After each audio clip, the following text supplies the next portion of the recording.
Nice to meet you. Yeah, nice to meet you as well. Where are you from? I'm in Kansas City, Missouri. Nice. I'm out in Denver. Oh, you are? Cool. Yeah, I actually took a trip this summer up to Castle Rock. Oh, nice. It's really pretty out there. Yeah, well, when you come from Kansas City and there's no oceans or mountains, it's always welcome to be in a place like that for sure. So, Yeah, I normally wherever I've been, there's either been mountains or um, water. Aside from, well, I guess even when I was in Chicago, yeah. you could say the same. Kansas City must be interesting then. Yeah, it's a pretty cool place. It's surprisingly hip and there's a lot going on. So yeah, it balances out, you know. So, Is there I'm wondering if areas like that may have been, benefiting from work from home, people maybe moving out from some of the cities like yeah. this just because of the homelessness and the things like that. Yeah, the blight. Yeah, it was pretty rough. So yeah, and it's affordable. It's right in the middle of the country. It's accessible to the coasts and all of that. So it makes sense for sure. So Yeah, well, that's awesome. well, it's great to meet you, man. And to kick off our conversation, speaking of COVID, how did you survive the last 3 years, and how has it changed you now that we've come out of it? Yeah, so COVID was a big turning point for me. It was actually what brought me out to Colorado. I'm a Virginia native, so normally near the coast, but in the winter of the COVID year 2019, something really happened that I changed my whole perspective. In Colorado, they were offering ski passes, even though everything else in the country was shut down. Where I was, there was nothing, and I knew a couple buddies out here, Yeah. so I booked a one-way ticket, and then started learning it at CU Boulder. Um, and slowly transitioned my way over to Denver after a couple years of owning my own business. So speaking of your own business, if I put you in front of a bunch of third graders and one of the kids asks, "What do you do for a living?" How do you answer them? News and cosmetics. Okay. And they So say, "What the heck are you talking about with cosmetics?" Um, in terms of that, we have come up with a solution called Bro Camo. It's a men's concealer product, taken from the idea of the dude wipe. The women's wet wipe turned into a unisex or a male product now is worth $300 million. So that mindset is what has been pushing me in an interesting direction like that. But normally, business announcer is the news outlet that I run. We, interview business owners from all over the world. We cover all sorts of global news and financial markets. And then, for our premium subscribers, we give them access to exclusive insights, some of which are generated using our AI created algorithms, aren't accessible to the normal public. so what did you want to be in the third grade? What was your dream to grow up and become? Astronaut, believe All it or right. not. There you go. There you go. Yeah, Well, I the thing is, I became less and less interested in being an astronaut when I, kept hearing broken promises. I remember when I was like, I think I was 12 at the time or 13. Elon Musk said, in 2023, we're going to be on Mars. And I was like wholeheartedly thinking, I mean, well, it would be really interesting, but being a part of the Mars colony up there, could be I would be first frontier, something new for mankind. Um, but the longer it's been a wait, the less I believe it's going to actually happen. Yeah. So that's kind of what I'm doing in the meantime. I'm hoping to somehow generate enough money to shoot myself up there, Yeah. but that'll probably take until I'm like 70. Yeah. Well, let's get to the beginnings of how these seeds of being an entrepreneur began. Where were you born and raised, and how were these seeds? How did they become you? Yeah, so a lot of that is seed from my dad. Basically, he I was born in Chicago. He was a trader there.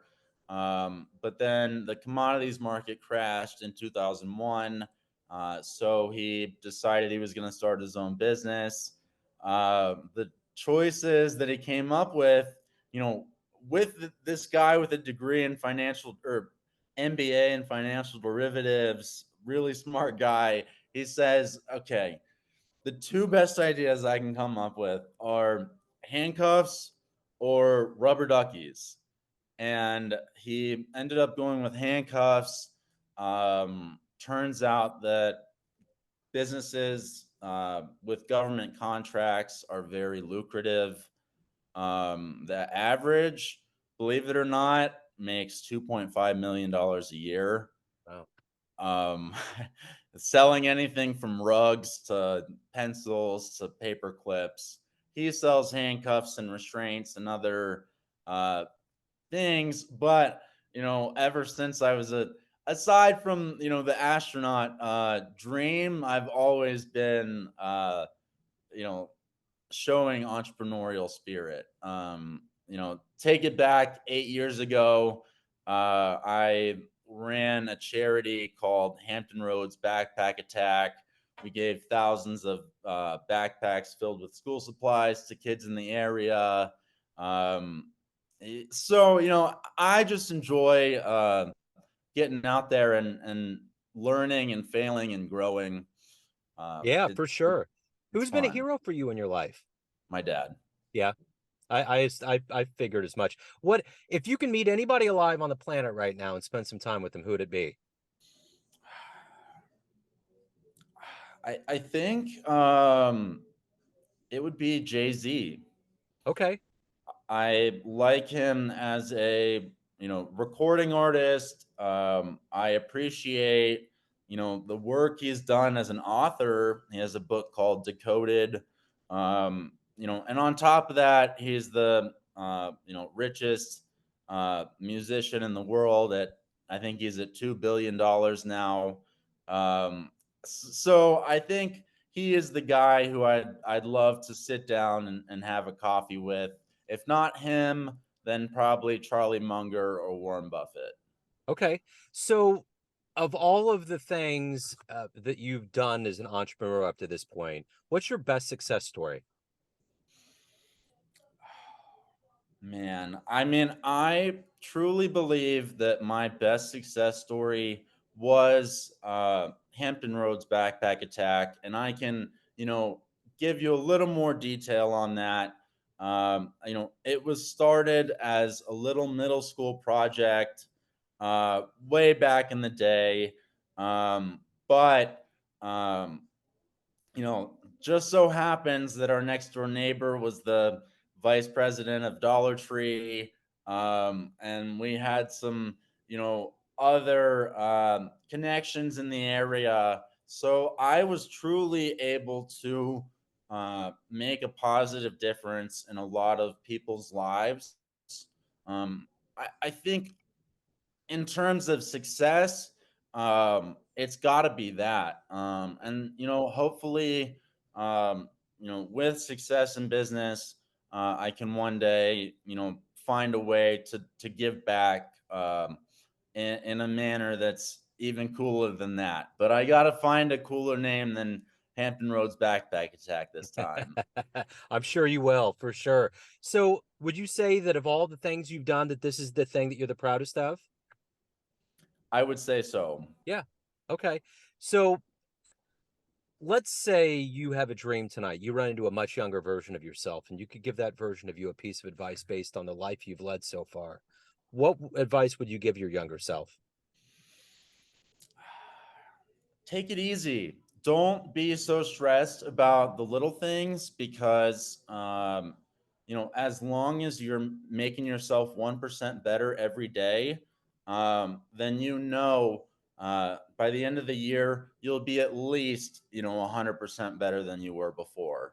I have found that to be true, you know, even going from 22 to 23, 21 to 22 and 20 to 21. So, I'm only 23.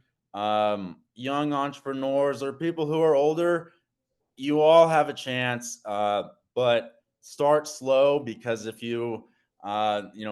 look at a huge stack of books, you think it's impossible, but if you read one page at a time, you'll get there surely and slowly enough.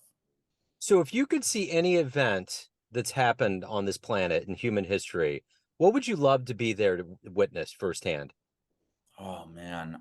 Ah, I would like to see the meeting on Jekyll Island in Georgia in the 1910s.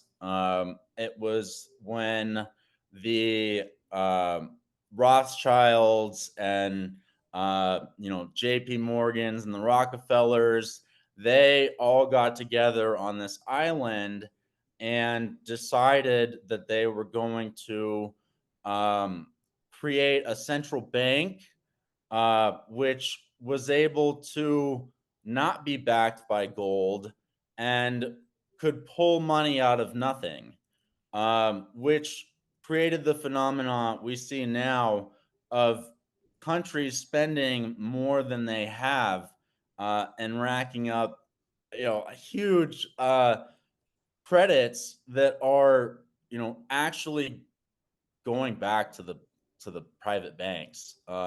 So I guess I'd love to have been there and see how that has changed history and maybe get to meet some of the fellas that were there. So, everyone has a perception of you, your family, your friends, clients, colleagues, but you run the show. What's your perception of you? Who do you think you are? I think I am somebody who is a great guy, but who has a lot of room for improvement. I think that um, you know always I don't want to say I'm a perfectionist, but I do um, love trying to be a better version of myself. So, every day, for instance, somebody with Elon, like Elon Musk and these others, have all of this motivation to do things with their lives. What's that daily motivation for you? What drives you? Well, I don't have her right now, but my puppy Opal, she's a gorgeous Portuguese water dog.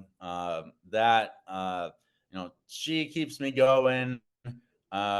I think I have really close ties to my family, even though my brother's in California, my mom and dad are in Virginia. But to me, it feels like.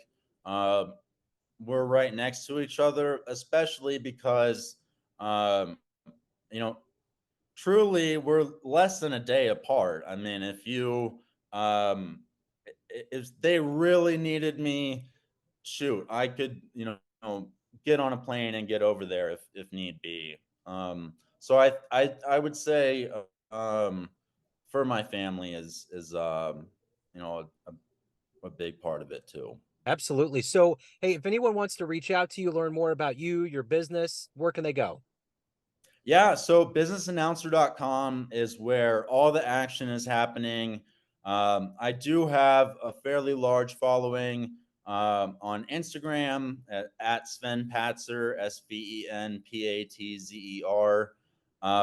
And I'm sure with either of those things, you can basically find, any links related to Business Announcer and Sven Patzer. Right on, Sven. Thank you so much for your story. Thanks for your time. Glad we hooked up. Thank you for having me. I really appreciate it, man. Absolutely, my pleasure, man. Best of luck with everything. You got the spirit, man. Get out there and get it. Thanks, man. Thank Have you. a good one. You too, man.